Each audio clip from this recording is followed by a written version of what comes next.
Last week on the Lost Gardens of Chateau de Rosieres, Mark and Margot made progress with piping and landscaping our fabulous antique greenhouse transformation project. They were slightly scuppered by rain, so we had to hold off for a few days, but this week we're back en masse. This was also filmed before Mark had his accident, so don't be confused by him hopping around like usual.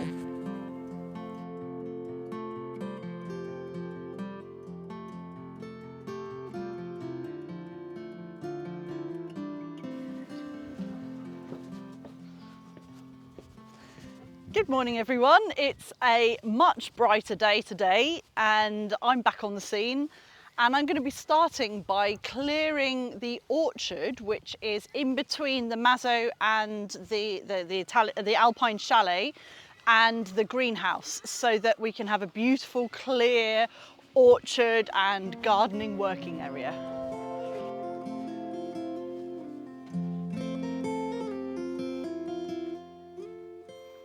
You might remember us planting this orchard a few years ago. We did a video over on the Chronicles of Chateau de Rosieres before we'd started this channel. And it's actually doing really well. And we had apples the first year within months of planting them. But we've had a few losses recently because of these small voles that tunnel here in France. I'm not sure what they're called in English. And that's a bit disappointing. But for the moment, my job is to clear it. We can't get our big ride-on lawnmower down here. It's too wet and too slippery and too steep. But I want to be able to clear this area to give the trees the best chance in spring. Oh, look at this, there's apples already. Wow.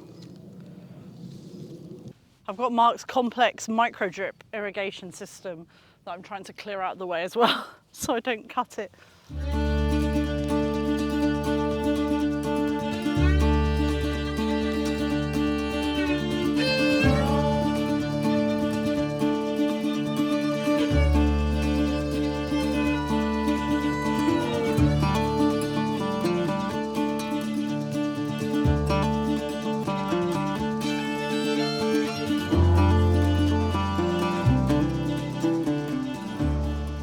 I don't know if you want to come with Rosie and pick some of the flowers before I cut them and we can put them somewhere.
How's the trimming? It's going really well. I'm not at all tired. I see.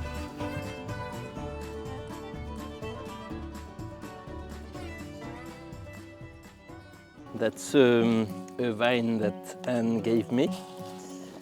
It's rooted and I need to transplant it quite urgently.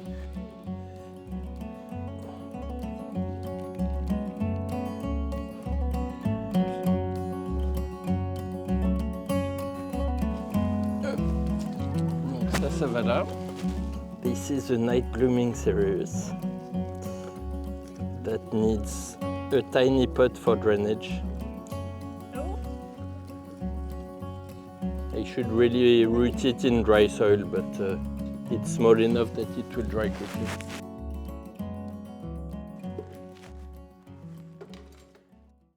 Several weeks ago, we excavated beside the former water tank that will be the greenhouse's technical room and installed a large plastic water storage cistern. This week, Mark is connecting the cistern to a pump that will enable him to redistribute the collected rain and spring water where it's required. So I'm going to install the hose that takes the water to the pump. So I need to drill another hole into the cistern.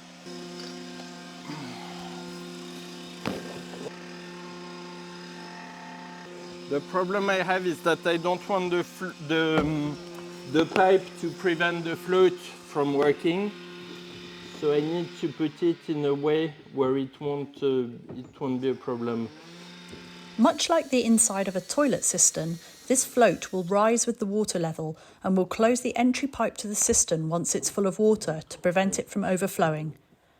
If the float's movement is impeded by the other pipe, then it won't work properly and we could end up with major flooding. What I'm going to do so it's not so it doesn't prevent the float from working is that I'm going to drill a little hole and hold it to the top with the cable tie so it can sink down the cistern a bit further. I'm going to drill a hole on the side so it doesn't interfere with the water level.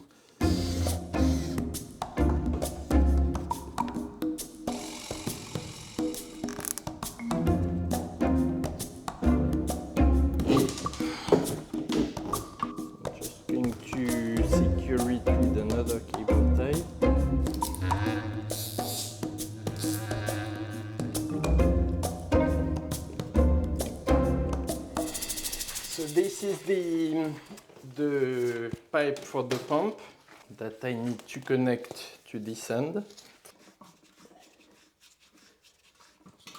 And the other end goes back to my tap system, which means that I'll be able to fill up the tank from the spring water coming here. But if I need more water, I can use the pump to water, and then I turn this tap off and switch the pump on, and then my whole circuit switches to the cistern water. By installing this pump, Mark will be able to change effortlessly between using water collected in the plastic storage cistern and that coming directly from the springs, enabling us to manage water use during the drier months. In another video, we plan to show you a complete overview of the Chateau's water systems that Mark has been carefully planning and organising for years.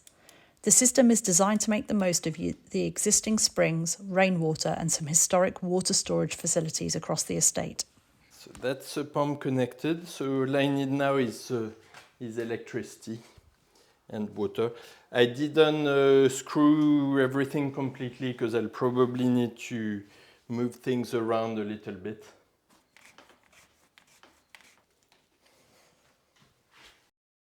I think I've finished my strimming. Very, very hot and sweaty. The blade was a bit blunt, so it was really hard work to cut the longer bits. You'll have noticed that it's not perfect, and that's deliberate because I'm not against wildflowers and grasses. I really love them, and I love the butterflies and all the wildlife that they encourage. This exercise is not about having manicured lawns, it's about preventing competition against young trees for resources. So it means that in the summer when there's less water and we have micro drip irrigation, that the trees get the benefit of all the water, not the grasses and flowers around. So I cut the middles this time just to help with access.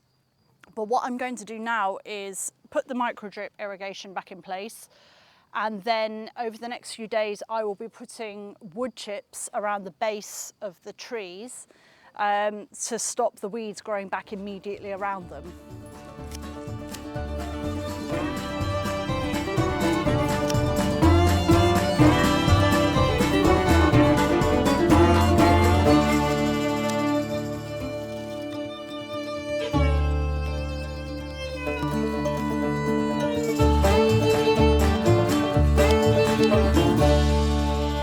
I've been going carefully around the trees a bit closer with the shears because obviously I don't want to risk cutting the trunks. And there are two dead ones here, well, what we thought were dead ones because of the moles that were digging underneath. But this one has shoots growing from really low down. And the great thing is, I just consulted with Mark, the shoots are coming out from above the graft, which means it will be the species that we wanted it to be. And there are three stems, and so what we're going to do is trim the two that go out the side, and then with the main straight one we're going to use the dead the dead trunk to train it to grow straight. And so we actually haven't lost that tree, it'll just be a few years behind the others.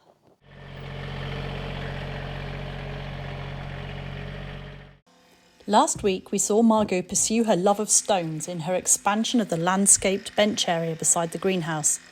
This week she has help on her quest. I've recruited some help today. My mom has come all the way from America and she's gonna be helping me finish the stone path, or as much as we can today anyways.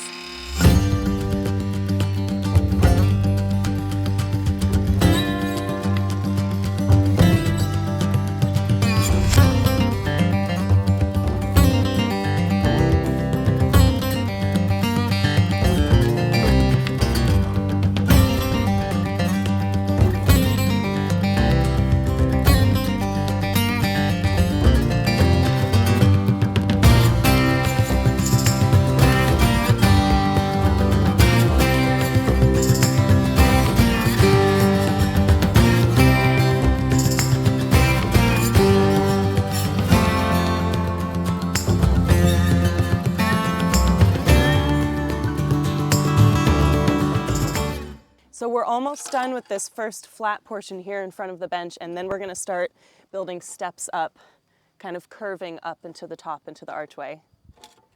I thought I was good at placing rocks, but then my mom came in here and did a really nice section in the back under the bench and put my work to shame.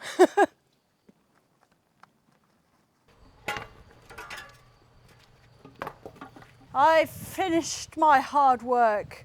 And I'm so hot, I need water. But where can I find some? If only I knew. Well, you look like you've either been dribbling a lot or there's some water here. Would you try turning this valve on? Whoa, look at that. Oh. Oh, God, that's so good. Come and try turning this valve on, the main one. Give me your microphone just in case. I don't know, but I've got a vague idea what's going to happen to you right now. Attends, wait a second.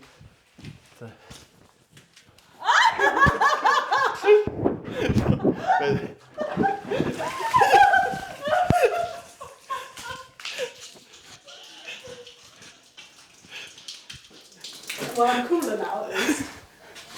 My arms are cooling down from the fact that I trimmed an ant's nest at one point and got covered in ants as well. I see. It's now time to create the steps leading down to the greenhouse using Mark's favourite tool, his beloved digger.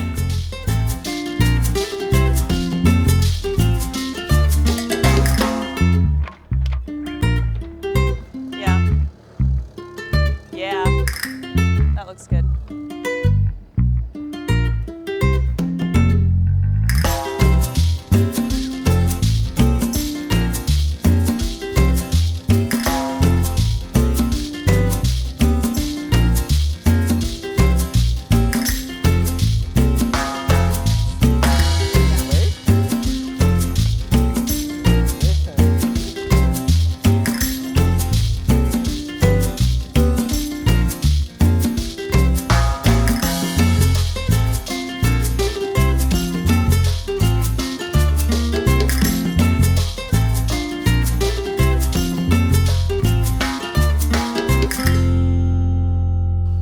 on team, we have achieved so much in this area today.